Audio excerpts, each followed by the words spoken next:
এই সূরাটা আমাদের নামে নামকরণ করা, মানে আমাদের নাম বলতে বুঝেন, আমরা কি মুমিন না অন্য কিছু? মুমিনের বহুবচন কি মুমিনুন, মানে আমরা সবাই কি বলে মুমিনুন বহুবচন বলে, তাই না? তো আল্লাহ তাআলা এই সূরার নামকরণই করেছেন মুমিনুন বলে। সুবহানাল্লাহ বললেন। জানি না কজন তার আগে জানতেন, কারণ কোরআনের সাথে তো আমাদের সম্পর্ক নাই, তাই না? ক্ষেত খামার ব্যবসা সবকিছুর সাথে আছে, কোরআনের সাথে সম্পর্ক কম। তো আজকে জানলাম যে আল্লাহ আমাদেরকে এত মহব্বত করেন, যারা লা ইলাহা ইল্লাল্লাহ পড়ে মুমিন হয়েছে, তাদের সম্মানার্থে তাদের নামে কোরআনে একটা সূরার নাম পুরো আছে। আবার আরেকটা সূরা আছে, এক বছর আছে, এটার নাম মুমিন বা সূরা গাফির, দুটো নামই আছে। আরবের ছাপা এটাকে গাফির বলা হয়, সূরা গাফির। আর আমাদের এই এশিয়া মহাদেশে যে ছাপাগুলো আছে সেখানে দেখবেন ওই সূরার নাম মুমিন। বোঝার জন্য বললাম, তার মানে মুমিনের ইজ্জত কত বেশি। আমাদের স্বেচ্ছাসেবক ভাই যারা আছেন তারা একটু ওইদিকে নিয়ন্ত্রণ করতে হবে, চিল্লাচিল্লি করা যাবে।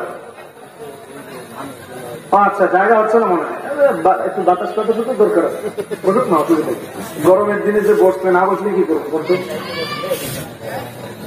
যদি আপনাদের মন চায় একটু আগে বসে, পিছনে যদি কাউকে মন চায় বসতে দিতে, কি বলেন? বেশি বললে তো আবার পরে যদি কোনো দূর আপনি চলে যান, তাহলে আমার বিপদ আছে।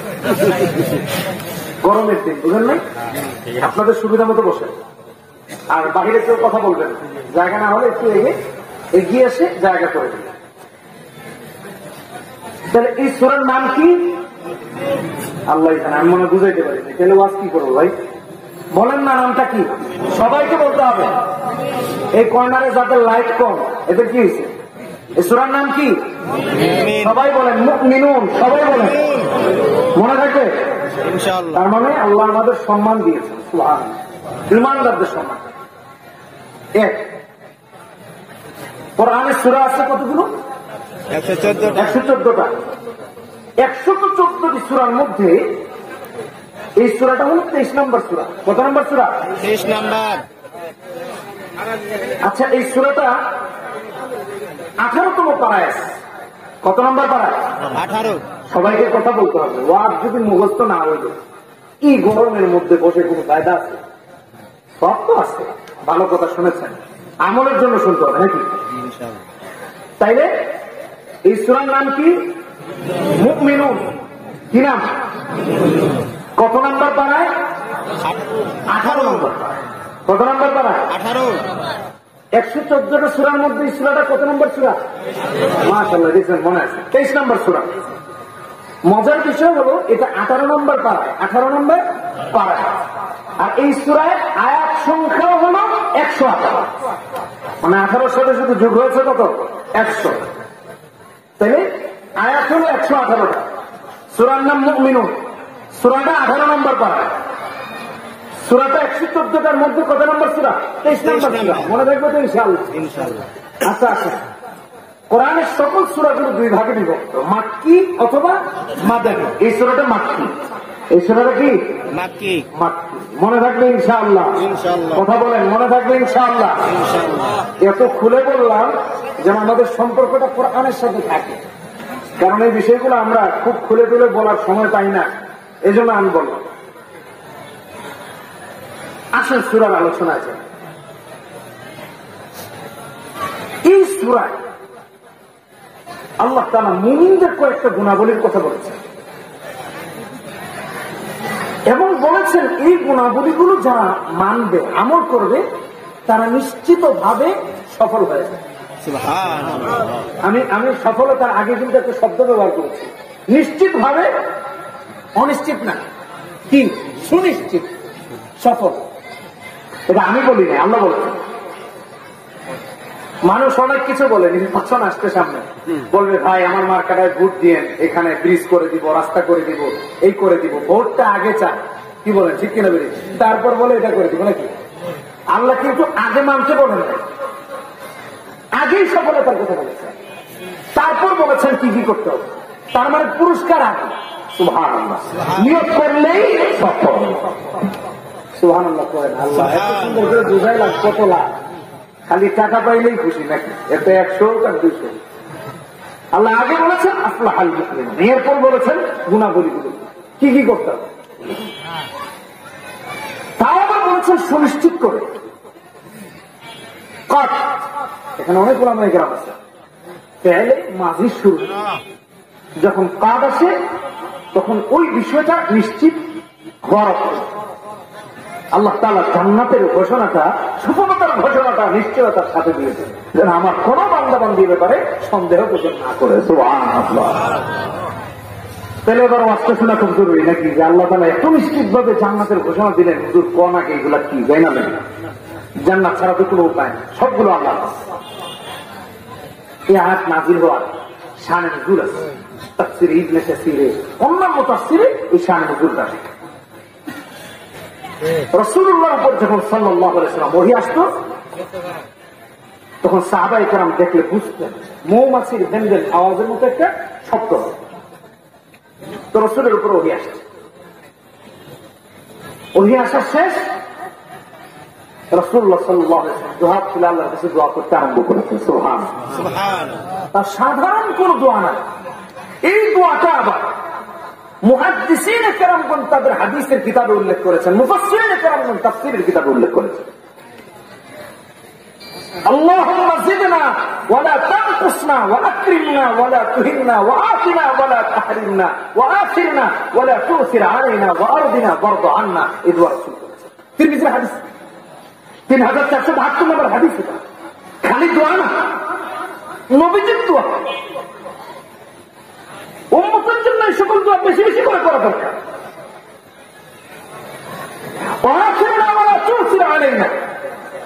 শেষে যে দোয়াটি করেছেন রাসূলুল্লাহ, হে আল্লাহ আমাদের উপর কাউকে বিজয়ী করবেন না, সবার উপর আমাদেরকে বিজয়ী করবেন। সুবহানাল্লাহ। আজকে ইমানদারের ইমান ছেড়ে দিয়েছে, কুফরের দিকে ধাবিত হচ্ছে, কোরআন ছেড়ে দিয়েছে, সুন্নাহ ছেড়ে দিয়েছে, যে কারণে আজকে কাফেররা তাদের উপর শাসন করছে। রাসূল দোয়া করেন না, কোথায় আছে আজকে? দোষ তো সব তাদেরকে দিই, নিজের বেলা নিজে করতে মানছে, সেটা চিন্তা করি। আকরিমনা ওয়া লা তুহিননা, আল্লাহ আমাদেরকে সম্মানিত করুন, অপমানিত করবেন না। রাসূল দোয়া করেছে। জিদনা ওয়া লা তানকুসনা, বাড়িয়ে দেন, কমায় দিন। আল্লাহুম্মা আমিন বলে। আল্লাহুম্মা আমিন। কিন্তু আজকে আমাদের কমে যাচ্ছে, কারণ কি? রাসূলের দোয়া না নিজে করি, না রাসূলের দেখানো কথা শুনি, সুন্নাহ মানে না কোরআন মানে। আল্লাহ আমাদের হেদায়েত দান করুন। রাসূলুল্লাহ এই দোয়া আমাদের জন্য করেছেন। দুজাহানের যিনি বাদশা ছিলেন, এই উম্মতের মর্যাদা কত বেশি, কদিনই চিন্তা আপনি রাখবেন। তিনি মুহাম্মদ সাল্লাল্লাহু আলাইহি ওয়াসাল্লাম তিরমিজির হাদিস শোনালেন, হাত তুলে দোয়া করতেছেন, ওহী এসেছে, রাসূল হাত তুলে দোয়া করতে আরম্ভ করেছেন। কোন দোয়াটা? আল্লাহুম্মা জিদনা ওয়া লা তানকুসনা ওয়া আকরিমনা ওয়া লা তুহিননা। এই দোয়া ভাইরা আমার, বন্ধুরা আমার, লক্ষ্য করুন, নবীজির দোয়া শেষ হলো, সাহাবায়ে কেরামদেরকে নবীজি উদ্দেশ্য করে বলতে লাগলেন, সাহাবীরা আমার উপরেই মর্মে ওহী আসলো। আল্লাহ রাব্বুল আলামিন সূরাতুল মুমিনুনের এই আয়াতগুলো নাযিল করেছেন, আর বলে দিলেন এই আয়াতে উল্লেখিত গুণাবলীগুলো আমার যে সকল উম্মত বান্দা বান্দিরা আল্লাহর মানবে, সবাই আল্লাহর নিশ্চিত জান্নাতি হয়ে যাবে। ওহী আসার পরেই খবর, দোয়ার পর জানিয়ে দিলেন আমার উম্মত আল্লাহর যে সকল বান্দা বান্দিরা, চাই নারী হোক চাই পুরুষ হোক, এই আয়াতগুলো যেগুলো আমি পড়লাম শুরুতে, এই আয়াতগুলোতে উল্লেখিত গুণাবলীগুলো মানবে তো সুনিশ্চিত সফল, সুনিশ্চিত শুধু জান্নাত না, আল্লাহ জান্নাতুল ফিরদাউসের মালিক, সর্বোত্তম জান্নাত জান্নাতুল ফিরদাউস। আল্লাহ ডিরেক্ট আয়াত উল্লেখ করেছে। কত বড় সফলতা! শুধু তাই না, আদাবুল মুফরাদে ইমাম বুখারী আলাইহির রাহমাত আরেকটি ঘটনা হল,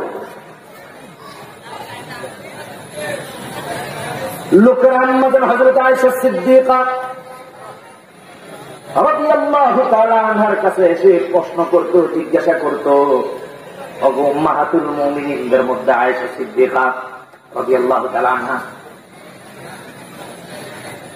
আল্লাহ রসুলের চরিত্রটা কেমন ছিল একটু বলে দেন।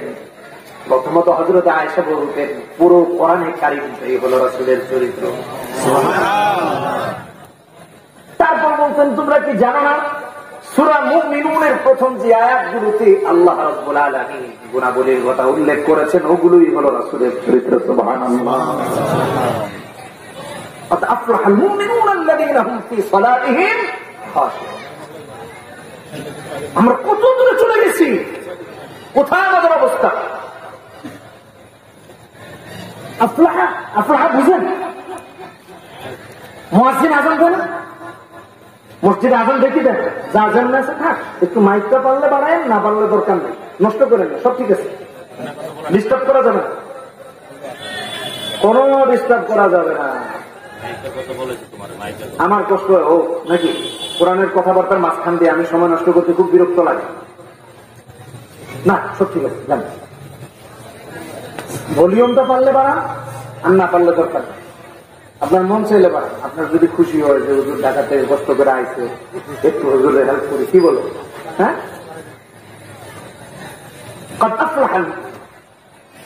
আফলাহা এই ফালাহ আল্লামা তাকি উসমানী ইসলাহি খুতুবাতে 14 নম্বর খন্ডে খুব সুন্দর ব্যাখ্যা করেছেন। আচ্ছা, আযান হয় না? আযান মুখস্থ আছে? হ্যাঁ আছে, অনেক একটু নাই। আযান নিয়ে আমাদের দুর্গতি আছে। আযানে মুয়াজ্জিন কি বলে? আল্লাহ হাইয়া আলাল ফালাহ, আছে না?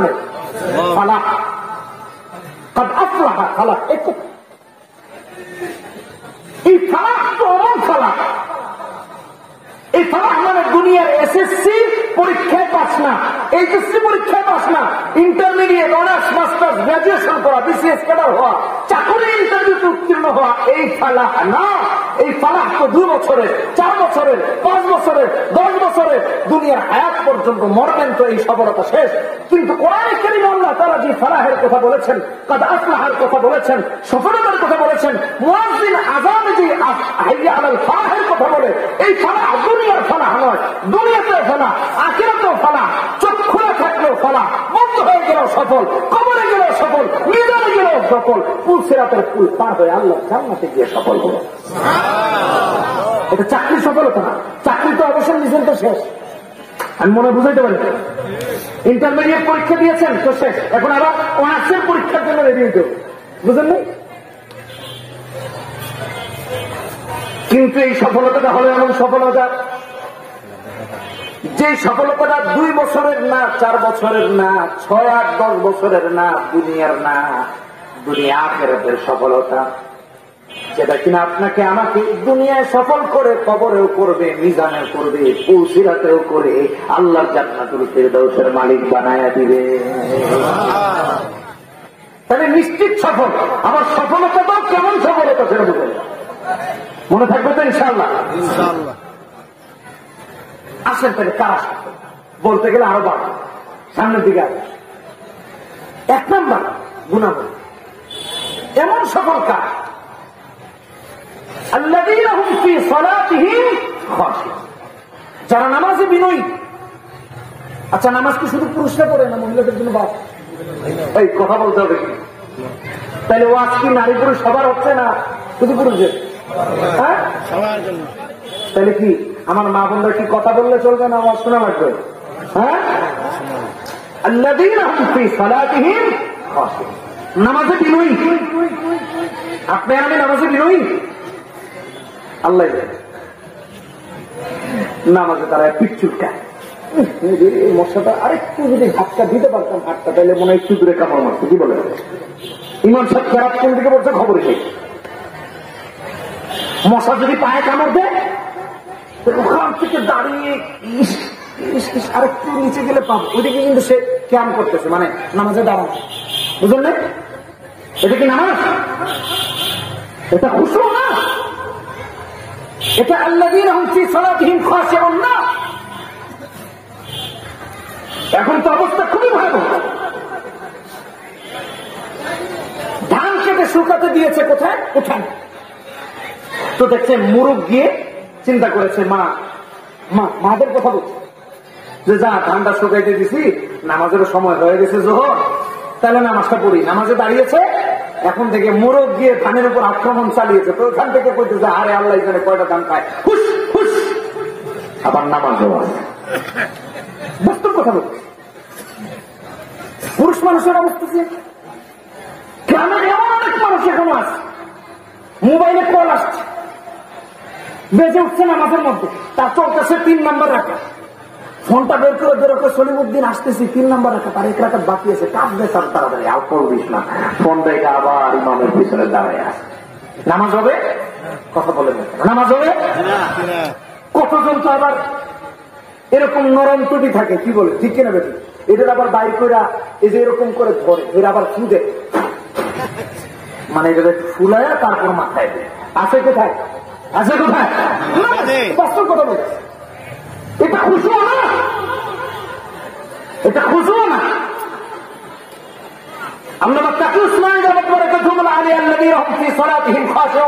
ব্যাখ্যা করেছেন এভাবে, একটা হলো খুশু, আরেকটা হলো খুজু। খুশুর একটা পর্যায়, খুজুর আরেকটা পর্যায়। খুজু কাকে বলা হয়? খুজু বলা হয় অঙ্গ প্রত্যঙ্গ, আপাদ মস্তক দৃষ্টি সবটাকে আমাদের সামনে বিনা আপাতত চিত্তে তার করিয়েছে। খুদু হা গ ওয়া আইন, কান খারাপ করে শুনে, খুদু আর আয়াত আসছে খুশু, দুটা। খুদু কাকে বলে? হ্যাঁ, যেভাবে সেভাবে নামানো যাবে না, এদিক সেদিক তাকানো যাবে না, কথা বলা যাবে না, আমলে কাসির হয়ে এরকম কোন কাজের সাথে জড়িত করা যাবে না। এটা হলো খুদু। হ্যাঁ, দৃষ্টি সবকিছুকে রবের সামনে বিনা অবনত চিত্তে দাঁড় করতে হবে। মা বললে ভালো করে শুনেন, খেয়াল করে শুনেন। নামাজে দাঁড়ায় চিন্তা করলেন আহারে না জানি মাটা ভাত লইলা পুজা আল্লাহ এটা শেষ হয়ে গেল, তাহলে তো গেছে নামাজ, কি বলেন ঠিক কিনা? না, এটা করা যাবে। আমার কথা ভালো করে বুঝেন। 1 নাম্বার, সকল অঙ্গ প্রত্যঙ্গকে রবের সামনে বিনয়ের সাথে দাঁড় করানো, হাজির করা যাবে, নাড়ানো যাবে না, থাপ্পড় দেওয়া যাবে না। আরে পোলাপান কি বুঝতে হবে, কি বলবো, আল্লাহ মাফ করেছে। অনেক আগে এক মসজিদে নামাজের জন্য উঠছি, খেয়াল করে শুনে, বাস্তব উদাহরণ দিলে এটা মানুষের মধ্যে আমল করতে সহজ হয়। অনেক দূরে বাংলাদেশের এক প্রান্ত, এখান থেকে তো ইন্ডিয়ার বর্ডার খুব কাছে, তাই না? ভালো কথা, আর বেশি যাচ্ছে না। তো এক মসজিদে গেলাম জুমার দিন, 2 দিন ব্যাপী মাহফিল, বৃহস্পতি শুক্র। জুমার পরে আখেরি বায়ান, প্রধান অতিথির বায়ান শেষে মোনাজাত শেষ। তো আমরা যেতে যেতে যেতে যেতে, এটা বেশ কয়েক বছর আগের মাহফিল। তা আমরা এক মসজিদে দেখলাম যে জুমার নামাজের সময় হয়ে গেছে, কি করব, খুতবা স্টার্ট হয়ে যাবে। ঘড়ি দেখে দেখলাম যে মোটামুটি কাছাকাছি হবে। ঢুকলাম মসজিদে, প্রথম তলায় জায়গা পেলাম না, দ্বিতীয় তলায় পেলাম না, দ্বিতীয় তলায় না তৃতীয় তলায়, হ্যাঁ দ্বিতীয় তলায় মনে পাইনি, তৃতীয় তলায় পেয়েছি। তো তৃতীয় তলায় গিয়ে মসজিদের ডান দিকে দাঁড়িয়েছে। আর আপনারা তো জানেনই, এলাকার যত ডাঙ্গর মাঙ্গর পোলাপান আছে, সারাদিন সারা রাত ফেসবুক চালায়া খেলাধুলা কইরা জুমার দিন সবার পিছনের কাতারে, নয়তো বা সবের উপরের তালায় কথা বলে। আমি কি মিথ্যা কথা বললাম? মুরব্বীরা সামনে কাতারে,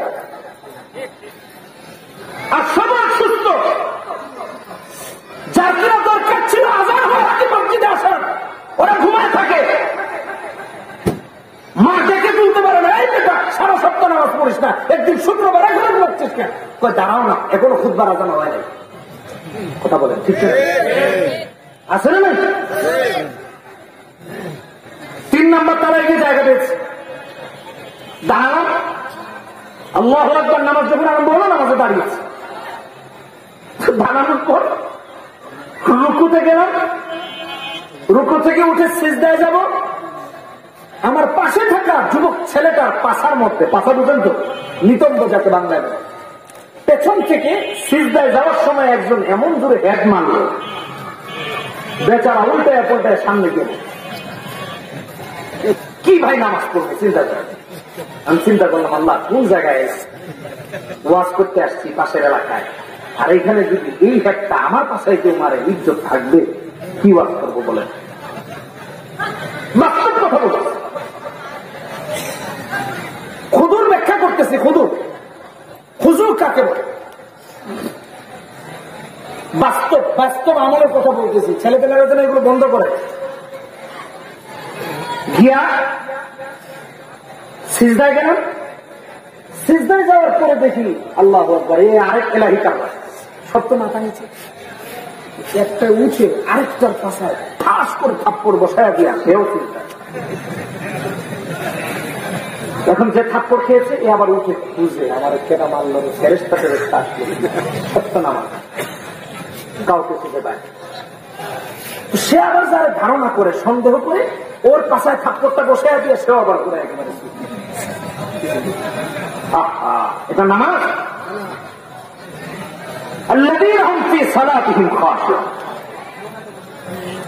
আমার কলেজের টুকরা যুবক ভাইরা একটু খেয়াল করছ, এটা নামাজ না। তুমি কার সামনে দাঁড়িয়েছ? পৃথিবীর কোন প্রধানমন্ত্রী, চেয়ারম্যান, মেম্বার অথবা কোন পার্লামেন্টের কোন সদস্য যদি হয়, অথবা কোন মন্ত্রী যদি হয়, প্রেসিডেন্ট যদি হয়, তার সামনে তুমি দুষ্কর্ম করতে পারবো? আমি আমার যুবক ভাইদেরকে বলতেছি, কিশোরদেরকে বলতেছি, তুমি কার সামনে দাঁড়িয়ে? আল্লাহর সামনে দাঁড়িয়েছে, যিনি আহকামুল হাকিমিন, আলাইহিসসালাহু বিআহকামিল হাকিমিন। তুমি তার সামনে দাঁড়িয়ে নামাজে দাঁড়িয়ে আরেকজনের পাশায় কি করে থাপ্পড় দিলা, আরেকজনের পাশায় কি করে হেড দিলা, নামাজে দাঁড়িয়ে কি করে দুষ্টামিটা করলা? এটা তো মুসলমানের নামাজ হতে পারে, এটা কোনদিন মুমিনের বৈশিষ্ট্য হতে পারে। আল্লাযীনা হুম ফী সালাতিহিম খাশিউনের অন্তর্ভুক্ত হতে পারে।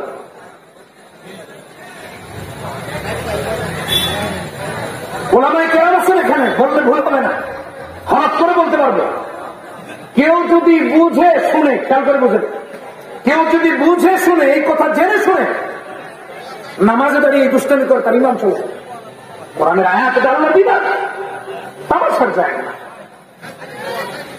আজকে কেন আমাদেরকে কাফেররা মারবে না বলে? কেন আজকে রাসূলকে গালি দেওয়া হয়? কেন আজকে ইসলামের উপর আঘাত করা হয়? কেন আজকে সারা পৃথিবীতে মুসলমানদেরকে হেয় প্রতিবন্ধ করা হয়? কারণ আমরা আমাদের না জেনে রবকে হেয় প্রতিবন্ধ করতেছি। নাউযুবিল্লাহ, এটা মুমিনের জন্য ছিল। কিভাবে করতেছি এটা? এটা হলো খুদু। মাথা দিয়ে এরকম বেয়াদবি করবেন না, হাত দিয়ে এরকম বেয়াদবি করবেন না, এটা খুদু না। আরেকটা হলো খুশু, আন্তরিক বিনয়। আমার কথা বুঝেন নাই? একটা হলো অঙ্গ প্রত্যঙ্গকে রবের সামনে বিনয়ের সাথে দাঁড় করিয়ে দেওয়া, আরেকটা হলো নিজের অন্তরটাকে রবের সামনে দাঁড় করিয়ে দেওয়া। নামাজে এমন ভাবে দাঁড়াবে যে আমি নামাজে দাঁড়িয়েছি, মনটা চুলার ভেতরে, যে ভাত বসাইছি, দুধ বসাইছি, আল্লাহ জানে কি হয় না, এটা হবে না।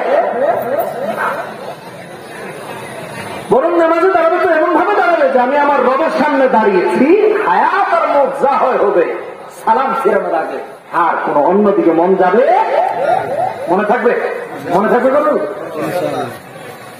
এটা হলো খুশু। খুশু যেটাকে আন্তরিক বিনয় বোঝায়, আর খুদু আইন যেটাকে অঙ্গ প্রত্যঙ্গের বিনয় বোঝায়। এই উভয় বিনয়ের সাথে যখন রবের সামনে দাঁড়াতে পারবো, তখন জান্নাতুল ফিরদাউসের মালিক হতে পারবো। সুবহানাল্লাহ। আমার কথা কি বুঝে এসেছে সবাই? আমি একটু দাঁড়াবো, সময় তো একটু বলবো, ঘড়ি বেচারাও তো খুব পারা ওঠা নাকি, খালি দৌড়া।